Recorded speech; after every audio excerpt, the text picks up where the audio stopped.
غوصي وقطبانا شيخ موسى ولي الله يا نور كراماتي شيخ.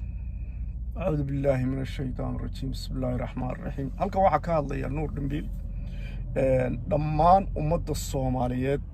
rag iyo dumar iyo beelweynta aan ka soo jeedo beesha reer Sheekh Muuse waxaan leeyahay assalaamu calaykum waraxmatullaahi wabarakaatuh. bacda salaan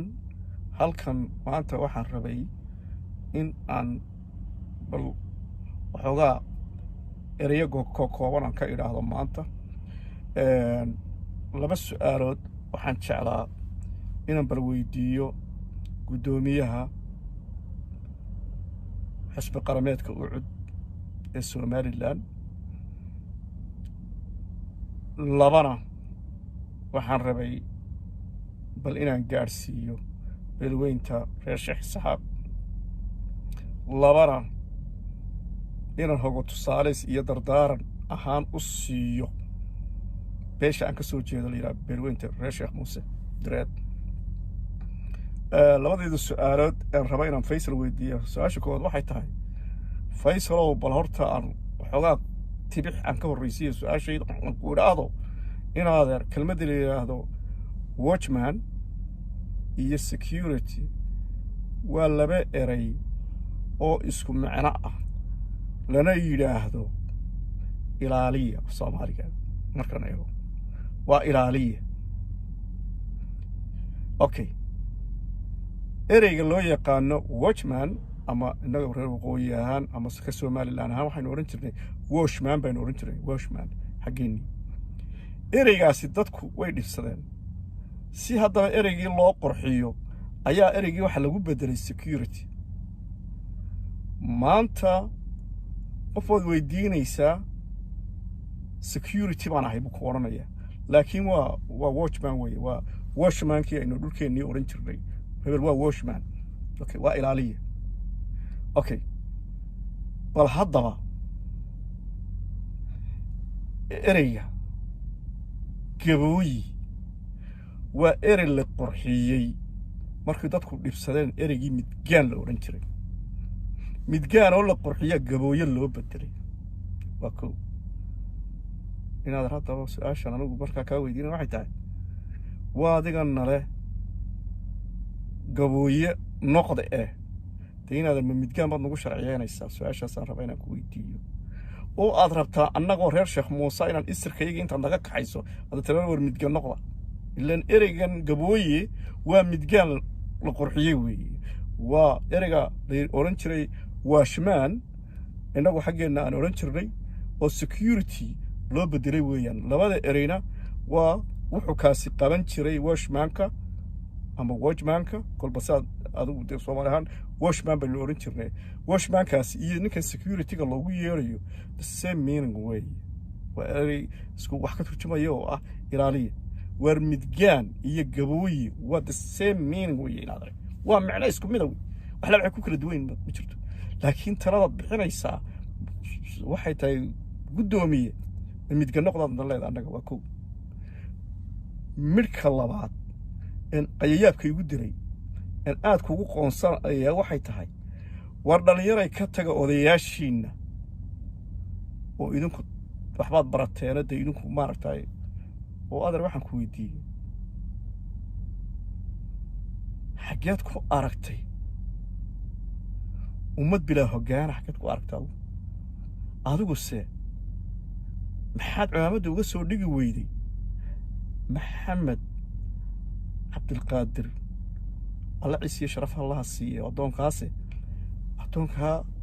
maanta aniga waalidkeeya dee orod cumaamadda ka soo dhig waxaa tiraa maxamed cabdilqaadirow cumaamaddan kaa dhigaya ee soo dhigdhe dee markaa kuwan kula tali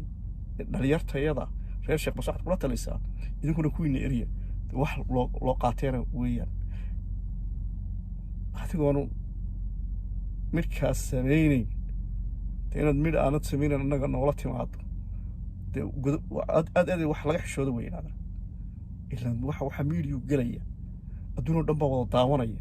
aniga North American joogay maxay igu soo gaadhay 3 saacadood gudahood buu warkaagu igu soo gaadhay inaad black dhagaxna meel dhow warna inaad meel dheer يعني كلمة ديرات تري مeel kastay ka dhacaysa inaad balse labadaas su'aalood aday kugu maqayin Faysal bilooyinka reer Sheekh Saaq wax leeyahay warin wada hadii jira waxa laga yaabaa markan miidiyaha shaka hadlayo dad fara badan keen calanka Soomaaliland oo dhinaca kala laada hal ujeedo koowaad waxay tahay qosolna hiilimaad leh calanka waxaan u soo dhigtaa qosolna hiilimaad leh qodobka labaadan u soo dhigtaa waxay tahay doqontu xarkaha lagu dabayo xusunadeeda ku sida tahay inaad laa ilaaha illa allah aad meesha ku qorteen xujadaas bal inay indhihiinu qabtaan bal wuxuu dareentaan laa ilaaha illa allah marka tiraadaan bal wuxuu aad fahantaan war adeerow ma jirto ummad islaamnimadooda heerkaa gaadhay oo calankii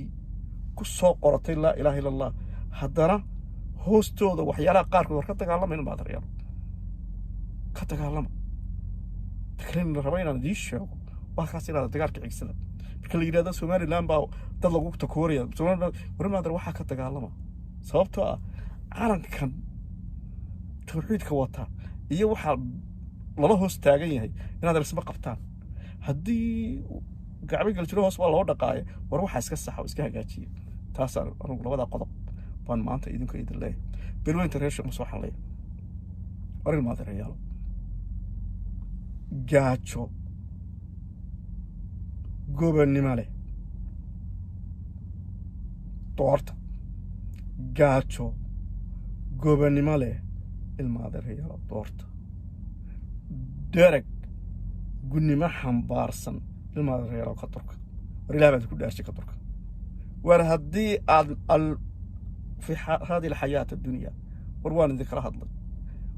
وما الحياة الدنيا إلا متاع الغرور بان ماذا رياله وروح يرى شلمان وقعنت لقول ذا أفك ما أنت تدقلي مسقول أدقينيسو أما بيتلمي أما مظهر أما السولي أما كنيف أما كبيني ورنا هذا رياله هكو أسقوبين حد ما أنت عنتا وروان رقم ورابه كتجا بان ذكرين ماذا رياله وقدك كوات كتجا oo ku dhinta ilmaadareero bilaa ala ku dhinta gaajo gobonnimo leh ilmaadareero gaajo gobonnimo leh ilmaadareero bilka ku dhinta qodobka labaad aad dhinac kasta haddaan ka eegay xumaheeda iyo fulxumadeeda aan la qayaabkii ugu diray wuxuu yahay